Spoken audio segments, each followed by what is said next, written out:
the evidence of things not seen. For by it the elders obtained a good report. Through faith we understand that the worlds were framed by the word of God, so that things which are seen were not made of things which do appear. That's Hebrews.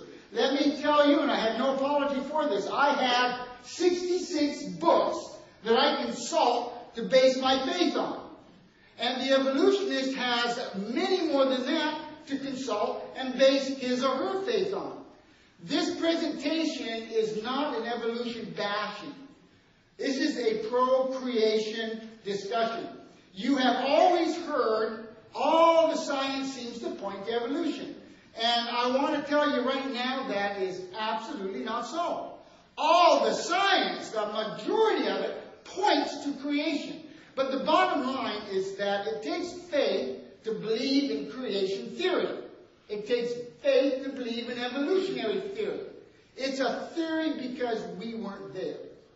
Okay? We weren't there. Nobody is here that saw. Some of the kids may think their parents are that old, but they aren't. So what is faith? Faith is what? Substance, and what else? Evidence. God did not ask Christians to be stupid. He didn't ask us to just sort of ignore facts and just sort of hang our hat on blindly onto something. He has given us substance and He's given us evidence. You are going to hear the substance and evidence tonight and all day tomorrow. And I think at the end you will have something that you can hang your hat on. Now, bring your cameras tomorrow if you didn't bring them tonight. Pictures worth 1,000 words. You see pictures, you can get pictures of things here that you can frame them and put them on your desk at work or wherever. Or if you just happen to be sitting around at a restaurant and you want to go meet somebody on the other thing, you bring them a horrid face and say, look at this. You know, that's always a quick opener.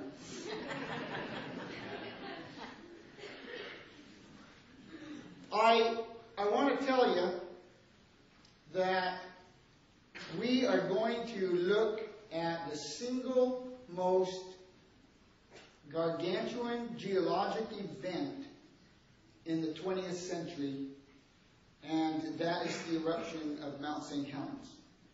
When I finish this evening, I think you'll say the same thing. What Mount St. Helens has actually done is taken creation theory out of the theoretical and has put it into, from a geological point of view, has put it into the realms of fact. The Mount St. Helens eruption has given us a laboratory that we can study and watch, and it has rewritten the textbooks. Rewritten the textbooks not only in geology, but also in biology. It has rewritten the textbooks in ecology. And we are learning more and more all the time. We're missing a slide. Let me see. Well, we'll go right straight into this one here. Active volcanoes, plate tectonics, the Ring of Fire. We are sitting right now as part of the Ring of Fire. Washington State. There are 1,300 volcanoes in this Ring of Fire that starts down in South America and moves up through Central America into the Cascade Range, up across the Aleutians, moves into eastern Russia, Japan, Indonesia, down in some of the South Pacific Islands, and into New Zealand and Antarctica. It's a whole circle, and all those volcanoes are all the relief valves for horrendous volcanic pressure, gases and magma that are built up underneath these various crusts and plates. The volcanoes of Washington State, 5 of them. This one here in particular we're going to talk about. This is, Mount Baker is the most northern. You're looking at Mount Baker right now. And this is Mount Rainier. Anyone summited Mount Rainier? One? There's 2 now. Oh, a couple more. It's physically demanding, but a lot of fun. Another Mount Rainier. Mount Adams. The Cascade Range itself is 700 miles long. There are 22 peaks, all of them between 4,000, 5,000, 3,000, 4,000 max in terms of its size. And every one of these are prominent because of the oceanic plate. What we have is a plate that we're sitting on, the North American plate. And in the Pacific Ocean, it's the Pacific plate. These two plates are coming together, and the Pacific plate subducts. It goes underneath the oceanic plate. So you have actual rock sediment sliding underneath our plate. Now, when that material goes under, something's got to happen. High pressure, high temperature eventually melts the rock and turns it into magma. That magma now is liquid. And that liquid under high pressure is looking for a place to relieve the pressure. And so it finds cracks in the granite and in the mantle.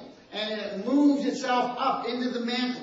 And eventually it finds enough weakness that it comes out as a volcano. That's all part of the Ring of Fire. The Ring of Cascade Range actually starts down at Lassen Peak in Northern California, and it goes all the way up to Mount Garibaldi in British Columbia. Mono Lake, Long Valley region. It's an eastern central part of California. It's located in the Mammoth Lakes area. I'm going to show you right here and tell you something that's very interesting. And here we are in Mono Lake, Mono Valley, the Long Valley corridor here. On May 25, 1980, this was the second eruption of Mount St. Helens. 4 6+ Richter scale quakes occurred in 48 hours at Mono Lake, Mammoth Lakes. You skied at Mammoth Lakes. A lot of Southern Californians and Northerns and everybody else goes to Mammoth. But on the second earthquake, the second eruption of Mount St. Helens, it was felt all the way down into California. And it was at that time that our geologists realized that the entire Cascade Range, including all the way up, all 22 peaks, all were experiencing quaking and rumbling. The worst of it was right at Mono Lake, right around the area of Mammoth Lakes. There was quite a little bit of damage. And you can't go through number 6 and survive without any kind of damage whatsoever. They're all connected, every one of them. There's a crustal bulge that is occurring along 395. That 395 runs just on the east side of the Sierra Nevada. And as you get out of your car and you look out with your back to the west and you look out across that long Mono Lake, long corridor there, your whole crust is rising. In 1980, it was up to close to 12 inches. Another 5 years later, it was up to close to 20 inches. It is continuing to bulge. If you look it up in the, you can get on the internet and look at a little bit more of this. It continues to bulge. Here is the problem in Mono Lake. The Long Valley caldera is a collapsed depression of 15 by 20 miles. Probably one of the largest volcanoes in North America. Mammoth Lakes lie just inside the western margin. 15 by 20 miles. Now you're going to see tonight that the crater for Mount St. Helens was 2 miles by 1.2 miles. The crater at Mono Lake that was once active is 15 by 20 miles. Okay? That is the crater. It's bad property to buy.